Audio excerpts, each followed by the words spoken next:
आपको पता है क्लास 10 में बोर्ड परीक्षा के गणित के पेपर में एक प्रश्न ग्राफीय विधि से हल करने के लिए आता है और यह प्रश्न पूरे 6 नंबर का होता है। इस प्रश्न को हल करना सीखकर आप पूरे 6 नंबर अपने पक्के कर सकते हैं। इस प्रश्न को हल करने की आज मैं आपको बहुत ही आसान विधि बताऊंगा, जितनी आसान आपने कभी नहीं देखी होगी। तो चलिए सॉल्व करते हैं। 7 रबड़ और 5 पेंसिलों का कुल मूल्य 58 रुपए है, जबकि 5 रबड़ और 6 पेंसिलों का कुल मूल्य 56 रुपए है। इस समस्या को बीजगणितीय रूप में व्यक्त कर ग्राफीय विधि से हल करना है। हल का मतलब है हमें एक रबड़ और एक पेंसिल का मूल्य ज्ञात करना होगा।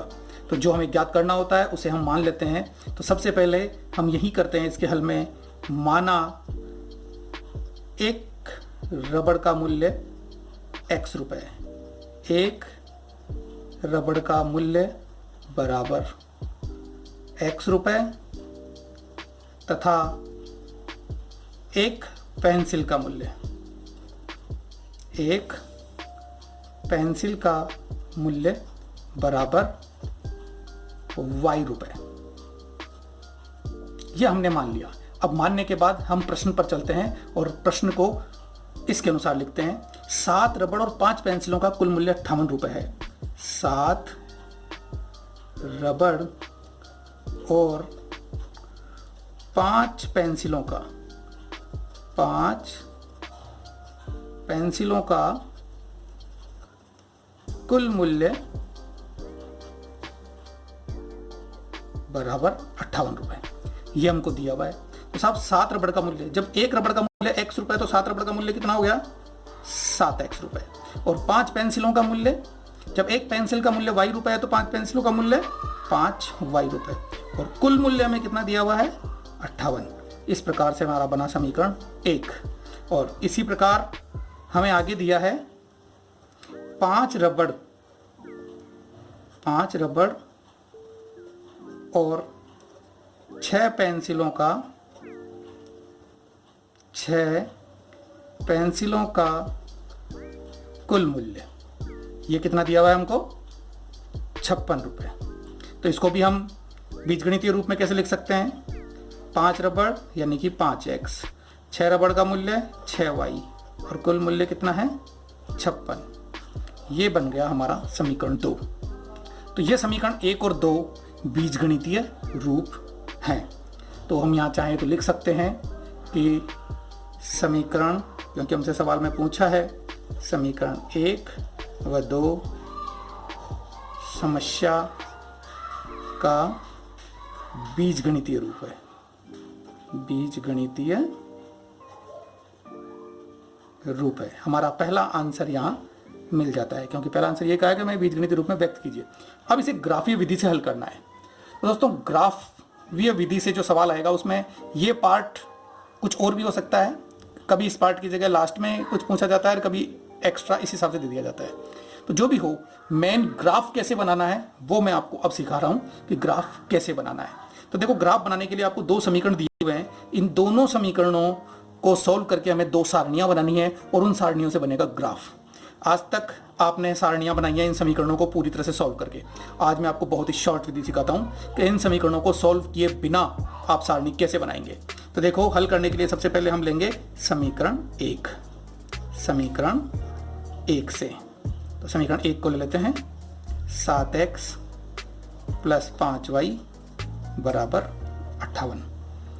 देखिए, इस समीकरण से हम सारणी बनाना चाहते हैं और सारणी बनाने के लिए आपको क्या करना है? आपको x और y के गुणांकों को देखना है। x और y के गुणांक, यहाँ x का गुणांक 7 है और y का गुणांक 5 है। तो आपको एक बार 7 का पहाड़ा लिखना है और एक बार 5 का पहाड़ा लिखना है, इस प्रकार से ऐसे। लेकिन ये जो काम मैं आपको बता रहा हूँ वो काम आपको करना है रफ में। देखिए कैसे। 7 का पहाड़ा लिखते हैं। 7 × 7, 7 × 14, 7 × 21, 7 × 28, 7 × 35, 7 × 42, 7 × 7 = 49, 7 × 8 = 56, 7 × 9 = 63, 7 × 9 = 70। और अब आप लिखिए 5 का पहाड़ा। 5 × 1 = 5, 5 × 2 = 10, 5 × 3 = 15, 5 × 4 = 20, 5 × 5 = 25, 5 × 6 = 30, 5 × 7 = 35, 5 × 8 = 40, 5 × 9 = 45, 5 × 10 = 50। क्या कुछ ज़्यादा करना पड़ा आपको? केवल 2 पहाड़े लिखने पड़े। अब देखिए, मैं आपको बताता हूँ x और y का मान आप कैसे निकालेंगे। यहाँ 7x और 5y को जोड़ा गया है, तो ये 7 का पहाड़ा और ये 5 का पहाड़ा आपको ये देखना है इसके किसी भी एक संख्या को, इस पहाड़े की किसी भी एक संख्या को इस पहाड़े की किसी भी एक संख्या के साथ जोड़ने पर 58 आना चाहिए। आपको वो संख्या ढूंढनी है, बहुत आसान है। आप यहाँ पर ये देखेंगे कि इनमें से किसी एक संख्या को इन संख्याओं में जोड़ने पर हमें क्या मिलना चाहिए, 58। और देखिए साफ साफ दिख रहा है आपको, ये 28 और ये 30, अगर इन दोनों को जोड़ दिया जाए तो हमें 58 मिलेगा। इससे हमें मिलेगा x और y का मान। यहाँ पर हमें x बराबर भी मिल गया और y बराबर भी मिल गया, लेकिन x बराबर 28 और y बराबर 30 नहीं है। तो क्या है, देखिए जरा कैसे निकालेंगे। यहाँ ये ध्यान देना कि कौन से क्रमांक पर है, 1 2 3 4। 28 कौन से क्रमांक पर है, 4, तो x का मान हो गया 4। इसी प्रकार से इस मान में देखिए कि 30 किस नंबर पर है, 1 2 3 4 5 6, तो y का मान हो गया 6। तो x और y का मान हमें इस प्रकार से मिल गया। तो इस प्रकार से हम x और y का मान ले लेंगे। क्या समझ में आया आपको? फिर से देखिए, 7 का पहाड़ा लिख लीजिए, 5 का पहाड़ा लिख लीजिए और दोनों पहाड़ों में से ऐसी दो संख्याओं को ढूंढिए। यहाँ जोड़ का निशान है तो हमें जोड़ना है।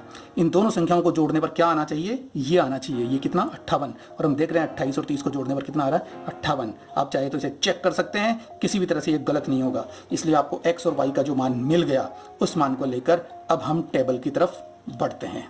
तो साहब हम एक टेबल बना लेंगे, और ये बना ली हमने टेबल। टेबल में हमें कम से कम 2 मान निकालने की आवश्यकता है।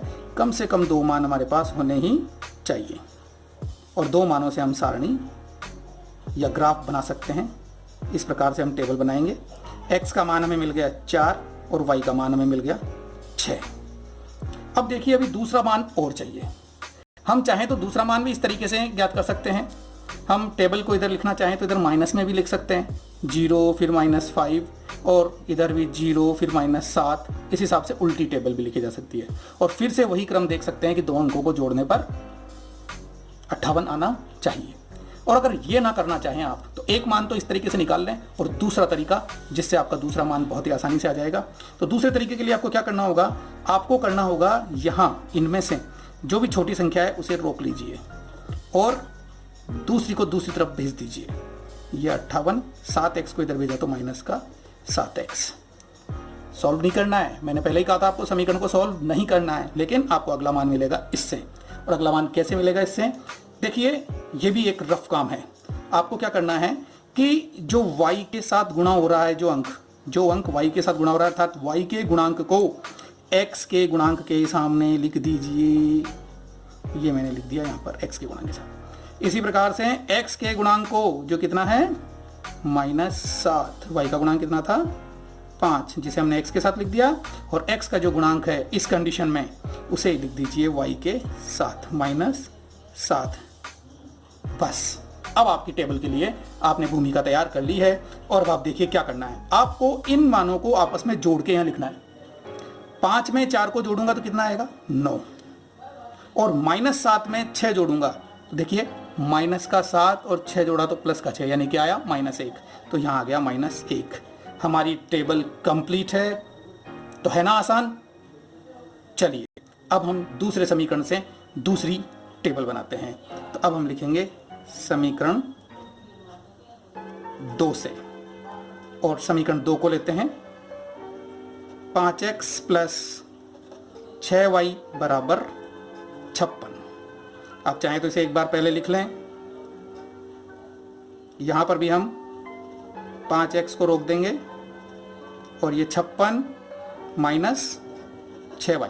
इसका उपयोग हम सेकंड मान निकालने के लिए करेंगे, और फर्स्ट मान कैसे निकालेंगे आपको पता है, इसलिए मैं उस मान को रफ में सॉल्व करता हूं, क्योंकि आप सीख भी चुके हैं और आपका रिवीजन भी हो जाएगा। टेबल पहले बना देता हूं ताकि इसमें हम सीधा मान लिख सकें। तो आइए अब हम इस समीकरण से मान निकालते हैं। यहाँ 5x और 6y को जोड़ने पर 56 आ रहा है, यानी 5 और 6। तो आप एक बार 5 का पहाड़ा लिख लीजिए, 5 दूनी 10, 5 तीन 15, 5 चौक 20, 5 चम 25, 5 छक्के 30, 5 सत्ते 35, 5 अट्ठे 40, 45, 5 दाई 50। दूसरा 6 का पहाड़ा, 6 कम 6, 6 दूनी 12, 6 तीन 18, 6 चौक 24, 6 पंजे 30, 6 चिंग 36, 6 सत्ते 42, 6 अट्ठे 48, 6 नाम 54, 6 दाई 60। वही काम, दोनों के बीच में प्लस का चिन्ह है तो दोनों को जोड़ने पर कितना आना चाहिए, 56। तो देखिए साहब कैसे आ रहा है 56। नजर जाते ही आपको दिख जाएगा अगर आपकी कैलकुलेशन पावर थोड़ी भी स्ट्रांग है तो 30, 20 और 36 को जोड़ूंगा तो 56 मिलेगा। यानी x का मान कितना हो गया, 1 2 3 4, तो x का मान कितना हो गया 4, और y का मान 1 2 3 4 5 6, y का मान हो गया 6। देखिए x के साथ x का गुणांक 5 है, इसलिए ये आपको x का मान देगा, और y के साथ 6 इसलिए 6 का पहाड़ा है वो आपको y का मान देगा। अब आप चाहें तो यहीं पर आपको दूसरा मान भी दिख रहा है कि मैं 50 को और 6 को अगर जोड़ दूं तो भी 56 होता है, तो दूसरा मान हम यहाँ से ले सकते हैं 1 2 3 4 5 6 7 8 9 10, यानी x बराबर कितना हो गया 10 और y बराबर कितना हो गया 1, क्योंकि पहले ही नंबर पर है। तो ये भी हमारी टेबल कंप्लीट हो जाती है, और ये टेबल कंप्लीट हो गई तो अब बनाना है केवल ग्राफ, जो कि बहुत आसान है। चलिए अब हम ग्राफ बनाते हैं। ग्राफ ले लिया हमने, और ग्राफ लेकर हमें x अक्ष और y अक्ष की 2 लाइन खींचनी है। आप देख रहे हैं कि हमारे पास x के मान अधिक हैं, तो थोड़ा x के लिए हम ज़्यादा जगह रखते हुए x और y दोनों के मान या दोनों के लिए लाइन खींच लेते हैं, ताकि x और y के मान हमारे को पर्याप्त संख्या में मिल जाए। आपको पता है इस प्रकार से हम ग्राफ के लिए लाइन खींचते हैं, या आप बहुत अच्छी तरह से जानते होंगे पहले से ही। और अब मैं y अक्ष के लिए खींचूँ तो ये बिल्कुल इस बात का ध्यान रखना चाहिए कि ये जो हमारी लाइन आ रही है वो बिल्कुल सीधी आए, और ये जो डार्क लाइन होती है उस लाइन पर ही आए। इस पर हम एरो साइन लगा देंगे, इस पर एरो साइन लगा देंगे। ये होता है हमारा x और ये होता है हमारा x डैश, ये होता है हमारा y और ये होता है हमारा y डैश। क्लियर है? y डैश आपको अगर दिख नहीं रहा है तो आप ये ध्यान रखें कि यहाँ पर हमारा y डैश है। आप चाहें तो इस मान को मैं थोड़ा ऊपर ले सकता हूँ। तो ये हमारा y अक्ष हो गया, जिसमें ये y और ये y डैश है, और ये x और ये x डैश है। x पर आपको पता है धनात्मक मान आते हैं, और x डैश की तरफ आते हैं ऋणात्मक मान, और y पर भी धनात्मक मान आते हैं, और y डैश की तरफ आते हैं ऋणात्मक मान। जहाँ ये दोनों लाइनें एक दूसरे को प्रतिच्छेद करती है वो हमारा मूल बिंदु होता है, जिसे हम O से प्रदर्शित करते हैं, और मूल बिंदु के निर्देशांक आपको पता है 0 0 होते हैं। तो मैं यहाँ पैमाना 1 खाने बराबर 1 इकाई ले लेता हूँ। तो ये 1, ये 2, ये 3, ये 4। आपको पता है जहाँ मैं 1 2 3 लिख रहा हूँ वो क्या है, तो इन बिंदुओं के मान है 5 6 7 8 9 10 11 और 12। इसी प्रकार से y का मान 1 2 3 4 5 6 7 8 9 और 10। y के मान माइनस में लिखूं -1 -2 -3 -4। इसी प्रकार से x के मान माइनस में -1 -2 -3 और -4। आपको पता है ये वाले मान इस जगह पर हैं, इसी प्रकार से y पर हैं। चलिए अब हम बनाते हैं ग्राफ, और ग्राफ बनाने के लिए सबसे पहले इस पहली सारणी से हम लाइन खींचते हैं। तो x का मान कितना है 4 और y का मान कितना है 6। तो सबसे पहले x पर 4 देखिए कहाँ है, x पर 4 ये नहीं, ये तो ऋणात्मक है, हमें मान लेना है धनात्मक, तो वो है ये। x पर 4 ये मिल गया, तो y पर हमें कहाँ जाना 6 तक। y पर 6 किधर मिलेगा, ऊपर या नीचे, धनात्मक मान है तो ऊपर ही मिलेगा, इसलिए ये रहा धनात्मक 6।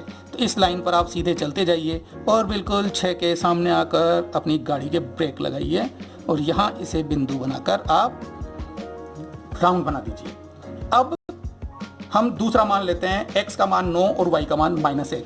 तो x का मान 9 ये रहा और y का मान -1, यानी कि हमें नीचे की तरफ चलना होगा, क्योंकि -1 इधर है, ये एक धनात्मक है इसलिए इसे नहीं लेंगे, हम -1 की तरफ चलते हैं। तो x का मान 9 तो y का मान -1 कहाँ होगा, ये रहा, ये हो गया y का मान -1। और इन दोनों को मिलाकर अब आप लाइन खींच सकते हैं। एक सरल रेखा आपको प्राप्त हो गई। पहले समीकरण का सरल रेखीय रूप ग्राफ में आप प्रेजेंट कर देंगे। अब ये लाइन खींचने के बाद आपको क्या करना है, दूसरी सारणी से दूसरी लाइन खींचनी है। दूसरी सारणी से आप देख रहे हैं कि एक बिंदु तो 4 और 6 ही है, 4 और 6 यही है वो बिंदु, 4 और 6। तो इसे हम बाद में लिख देंगे। तो ये बिंदु लगा हुआ है, हमें दूसरा बिंदु चाहिए, x का मान 10 और y का मान 1। तो हम देख रहे हैं x का मान 10 ये रहा, और y का मान कितना है 1, तो ये रहा y का मान 1। ये बिंदु प्रदर्शित कर रहा है x का मान 10 और y का मान 1। निर्देशांक लिख देता हूँ, इसके भी निर्देशांक हम लिख सकते हैं, ये 9 और -1, और इसके निर्देशांक भी लिख देंगे। अब आप इस बिंदु को और इस बिंदु को, क्योंकि दूसरे समीकरण से हमें 2 बिंदु मिले हैं, इन दोनों बिंदुओं को मिलाकर आप रेखा खींच सकते हैं। और खींच दीजिए।